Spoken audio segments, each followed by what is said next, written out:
ನಮಸ್ಕಾರ, ಶುಭೋದಯ. ಸೊ ನಮ್ಮ ಜವಾಬ್ದಾರಿ ನಾವು ಮಾಡೋದು ಭಾಳ ಚಲೋ. ಸೊ ಈಗ ನಮ್ಮ ಜವಾಬ್ದಾರಿ ಅಂತಂದ್ರೆ ಏನು? ಸೊ ಈಗ ಏನು ಕೊಟ್ಟಿರ್ತಾರೆ ಅದು ಜವಾಬ್ದಾರಿ ಅಂತಂದರೆ, ಈಗ ನಾನು ಒಬ್ಬ ತಂದೆಯಾಗಿ ನಮ್ಮ ಜವಾಬ್ದಾರಿ ಏನೈತಿ? ಸೊ ಚಲೋ ಅಭ್ಯಾಸ ಕೊಡಿಸ್ಬೇಕು, ವಿದ್ಯಾಭ್ಯಾಸ ಕೊಡಿಸ್ಬೇಕು, ಸ್ಕೂಲಿಗೆ ಹಚ್ಬೇಕು, ಕಾಲೇಜ್ಗೆ ಹಚ್ಬೇಕು, ಎಲ್ಲ ಒಳ್ಳೇದು ಕೊಡಬೇಕು ನಮ್ಮ ಫ್ಯಾಮ್ಲಿಗೆ. ಅದು ನನ್ನ ಜವಾಬ್ದಾರಿ. ಸೊ ಈಗ ನನ್ನ ಹೆಂಡತಿ ಅಂದ್ರೆ ಆಕಿ ತಾಯಿ. ಸೊ ನನ್ನ ಮಕ್ಳಿಗೆ ತಾಯಿ ಆದಕಿ. ಸೊ ಆಕಿ ಬರೀ ಮನಿದಷ್ಟು ನೋಡಿಕೊಂಡು ಹೋಮ್ವರ್ಕು ಮಾಡಿಸಿ ನಮ್ದೆಲ್ಲ ಜವಾಬ್ದಾರಿ ಅವರ ಮಾಡಕತ್ರ. ಸೊ ಅವಾಗ ನನ್ನ ಜವಾಬ್ದಾರಿ ಏನು? ಬರೀ ಹೊರಗಿಂದಷ್ಟು ನೋಡ್ಕೊಳ್ಳೋದಲ್ಲ. ಸೊ ಮನೆಗೆ ಬಂದಮೇಲೆ, ಆಫೀಸಿಂದ ಮನೆಗೆ ಬಂದಮೇಲೆ ಸೊ ಮಕ್ಕಳ ಹೋಮ್ವರ್ಕ್ ಸಹಿತ ನಾನು ಮಾಡಿಸ್ಬೇಕು. ಸೊ ಆಕಿ ಮಾಡ್ತಾಳೆ ಬಿಡು ಅಂತ ಈಗ ನನ್ನ ಜವಾಬ್ದಾರಿ ಯಾರೋ ಬೇರೆಯವ್ರು ನೋಡ್ಕೊಂಡಾರ ಅಂಥೇಳಿ ಸೊ ಅದ್ರ ಮೇಲೆ ಕೈ ಬಿಟ್ಬಿಟ್ರೆ ನಂದು ತಪ್ಪಾಗುತ್ತದೆ. ಸೊ ಒಬ್ಬರ ಜವಾಬ್ದಾರಿ ಇರೋಂಗಿಲ್ಲ. ಕುಟುಂಬ ಅಂತಂದ್ರೆ ಕೂಡು ಕುಟುಂಬ. ಸೊ ಎಲ್ಲ ಒಟ್ಟಿಗೆ ಇರ್ತೈತಿ, ಎಲ್ಲ ಜವಾಬ್ದಾರಿಗಳು ಸಮನಾಗಿರ್ಬೇಕು. ಸೊ ಈಗ ನಾನು ದುಡಿತೀನಿ ಹೊರಗೆ, ನಾನು ಏನು ಮಾಡೋದಿಲ್ಲ ಅಂಥೇಳಿ ಮನೆಗೆ ಬಂದ ತಕ್ಷಣ ಆರಾಮ್ ಕಾಲ ಮೇಲೆ ಕಾಲು ಹಾಕ್ಕೊಂಡು ಮೊಬೈಲ್ ನೋಡ್ಕೊಂಡು ಟಿ ವಿ ನೋಡ್ಕೊಂಡು ಕುಂತ್ಬಿಟ್ರೆ ಆ ಜವಾಬ್ದಾರಿ ನಂದು ಅಷ್ಟೇ ಅಲ್ಲ.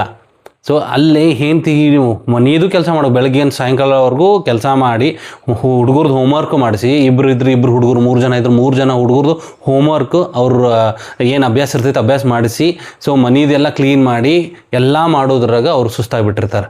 ಸೊ ಈಗ ನಾವು ಸಾಯಂಕಾಲ ಮನೆಗೆ ಬಂದಮೇಲೆ ಈಗ ನಾವು ಗಂಡ್ಮಕ್ಳು ಮನೆಗೆ ಕೆಲಸ ಮಾಡೋದಿಲ್ಲ ಅಂತೇಳಿ ಬರೀ ನಾವು ಅಷ್ಟು ಹಂಗೆ ಕೂತ್ಕೊಂಡ್ಬಿಟ್ರೆ ಅವ್ರಿಗೆ ವಯಸ್ಸಾದ್ಮೇಲೆ ಈಗ 40-50 ಆದಾಗ ಏನು ಪ್ರಾಬ್ಲಮ್ ಇಲ್ಲ. 60-70 ಆದಾಗ ಅವ್ರಿಗೆ ಮೈ ಕೈ ನೋಸಕ್ಕೆ ಸ್ಟಾರ್ಟ್ ಆಗ್ತೈತಿ, ಬಾಡಿ ಪೇನ್ ಬರ್ತೈತಿ, ಶುಗರು, ಡಯಾಬಿಟಿಕ್ ಎಲ್ಲ ಆಗ್ತಾರೆ ಅವರು. ಸೊ ಹೆಣ್ಮಕ್ಳಿಗೆ ಯಾಕೆ ಜಾಸ್ತಿ ಆಗ್ತೈತಿ? ಗಂಡ್ಮಕ್ಳಿಗೆ ಆಗೋದಿಲ್ಲ ಅಂತಲ್ಲ, ಆಗ್ತೈತಿ, ಬಟ್ ಜಾಸ್ತಿ ಜವಾಬ್ದಾರಿ ಫುಲ್ ಅವ್ರು ಹೇಳಾರ್ದ ಜವಾಬ್ದಾರಿ ಜಾಸ್ತಿ ತೊಗೋತಾರೆ ಹೆಣ್ಮಕ್ಳು. ಸೊ ಆ ಹೆಣ್ಮಕ್ಳು ತೊಗೊಳ್ಳೋ ಜವಾಬ್ದಾರಿನ ನಾವು ಗಂಡ್ಮಕ್ಳಾಗಿ ನಾವು ಅರ್ಥ ಮಾಡ್ಕೋಬೇಕು. ನಾನು ಗಂಡ, ನಾ ಏನು ಮಾಡೋದಿಲ್ಲ, ನಾನು ಬರೀ ದುಡಿತೀನಿ, ನಾನು ಬರೀ ಆಸ್ತಿ ಮಾಡ್ತೀನಿ ಅಂತಂದ್ರೆ ಅಲ್ಲ. ಸೊ ನಮ್ಮ ಜವಾಬ್ದಾರಿನೂ ಮನೆಯದು ಆಗ್ತೈತಿ. ಸೊ ಮನೆ ಜವಾಬ್ದಾರಿ ಬರೀ ಹೋಗಿ ಕಾಯಿಪಲ್ಲೆ ತರೋದು, ಸಂತಿ ಮಾಡ್ಕೊಂಬರೋದು, ಮಕ್ಕಳದು ನೋಡ್ಕೊಳ್ಳೋದು, ಎಲ್ಲ ಮನೆ ಬಿಲ್ಸ್ ಕಟ್ಟೋದು ಎಲ್ಲನೂ ತಾಯಿ ಎಷ್ಟ ಮಾಡಿದ್ರೆ ಸೊ ತಂದೆ ಆದವ ಏನು ಮಾಡಬೇಕು? ಬರೀ ದುಡ್ದು ಬರೋದು. ಮಕ್ಕಳದು ಎಲ್ಲ ಜವಾಬ್ದಾರಿ ತಾಯಿದ. ಸೊ ಎಷ್ಟಂತ ಓದಿಸ್ಬೇಕು, ಎಷ್ಟಂತ ಬರೆಸ್ಬೇಕು, ಅವ್ರ ಮಕ್ಳಿಗೆ ಏನಾದರೂ ಇವ್ರು ನೋಡೋಂಗಿಲ್ಲ, ಬರೀ ಗಂಡ್ಮಕ್ಳು ಹೊರಗೆ ಹೋಗಿ ದುಡ್ಕೊಂಬಂದ್ಬಿಡೋದು. ಸೊ ಹಂಗಂತ ಹೇಳಿ ನಾವು ನಮ್ಮ ಜವಾಬ್ದಾರಿನ ಬೇರೆಯವ್ರ ಮೇಲೆ ಹಾಕಿ ಸುಮ್ಮನೆ ಕುಂತಿರೋದು ಚಲೋ ಅಲ್ಲ. ನಮ್ಮದು ಜವಾಬ್ದಾರಿ ಅಲ್ಲ, ನಮ್ಮ ಮಕ್ಕಳು ಅಲ್ಲ. ಸೊ ಹಾಗಾಗಿ ಎಲ್ಲನೂ ನಾವು ಅರ್ಥ ಮಾಡಿಕೊಂಡು ನಾವು ಹೇಳಲಾರ್ದ ಮಾಡ್ಬೇಕು. ಹೋಗ್ರಿ ಬಿಲ್ ಕಟ್ಬರ್ರಿ, ಹೋಗ್ರಿ ಕಾಯಿಪಲ್ಲೆ ತೊಗೊಂಬರ್ರಿ, ಹೋಗಿ ಸಂತಿ ಮಾಡ್ಕೊಂಬರ್ರಿ ಅಂತೇಳಿ ಹೆಂಡತಿ ಹೇಳಬಾರ್ದು.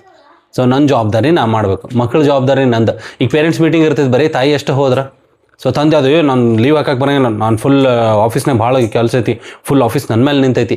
ಸೊ ಇಂಥವು ಹೇಳಿ ಸರ್ಕೊಂಡ್ಬಿಡ್ತಾರೆ. ಎಷ್ಟೋ ಜನ ಪೇರೆಂಟ್ಸ್ ಮೀಟಿಂಗ್ ನಾನು ಹೋಗ್ತೀನಿ, ನಾನು ನಿಂತು ಇಬ್ಬರು ಹೋಗ್ತೀವಿ. ನಾವು ಪೇರೆಂಟ್ಸ್ ಮೀಟಿಂಗ್ ಹೋದಾಗ ಬರೀ ತಾಯಿ ಅಷ್ಟೇ ಬಂದಿರ್ತಾಳೆ. ಮ್ಯಾಕ್ಸಿಮಮ್ 90% ತಾಯಿನೇ ಇರ್ತಾಳೆ.